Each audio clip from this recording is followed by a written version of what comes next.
We begin our report with the 15th mass shooting in America this month, which is only in its 8th day. This time in Allen, Texas. 8 people, including 3 children, were killed when a man opened fire at shoppers Saturday afternoon at a mall. 7 others were also wounded. The gunman was later shot and killed by a police officer at the scene. A memorial outside the mall is growing as mourners pay their respects to the victims. Meantime, federal authorities are now looking for a motive in the attack and are investigating whether the shooter had ties to white supremacy and neo-Nazi groups. We want to warn you, some of the images and descriptions are disturbing in this report from our Omar Villafranca. Saturday, just after 3:30 p.m., a gray car drives up to the Allen Premium Outlets Mall. The door opens, and the shooter immediately starts firing dozens of rounds at shoppers from an AR-style rifle. I've got victims. We need an ambulance. The gunman only stops when a police officer who happened to be at the mall shoots and kills him. Police have identified him as 33-year-old Mauricio Garcia.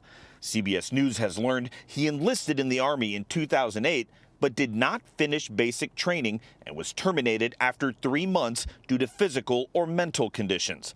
Garcia later worked as an armed and licensed security guard and passed a background check. This video shows the chaos and reality of a mass shooting for survivors. Thank you. It was a war zone there. There's no other way to describe it. Army veteran Steven Spainhauer tried to help the victims and describes the gruesome scene. I did a quick compression on his chest and he spit blood up, and then he looked at me and his eyes just went straight fixed. Navy veteran Joshua Barnwell says volunteers grabbed anything to make tourniquets and stop the victims from bleeding. There was an atrocious amount of blood, and that's when I noticed the first small child and was not 100% sure of her condition. Tonight, we're also learning more about those who were killed. Christian Lacour, a security officer at the mall. Ashwarya Thatakonda, an engineer from India.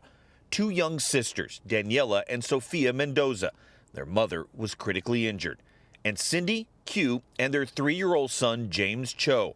The only surviving member of the family is their 6-year-old son, William.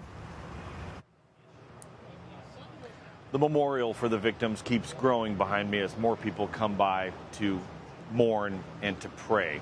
And there's 2 more vigils scheduled tomorrow for the victims. John? Omar, what kind of a town is Allen that is now being racked by this?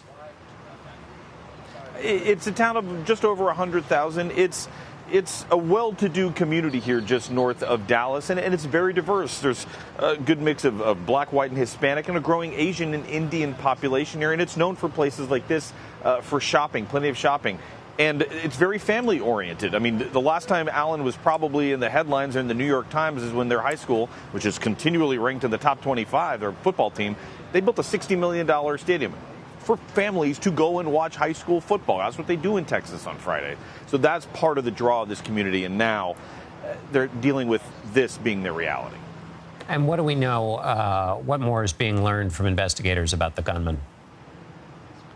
Well, law enforcement sources are telling CBS News that he had embraced white supremacy and right-wing extremism based on things that they're finding in his search history posts, some things anti-Semitic and violent, misogynistic. But they have stopped short of saying that that was a motivation for the attack. Like as we mentioned in the story there, was in the Army but didn't finish. Was kicked out for mental health reasons. So if he officially never served, he wasn't discharged, he was terminated. Omar Villafranca in Allen, Texas. Thank you, Omar.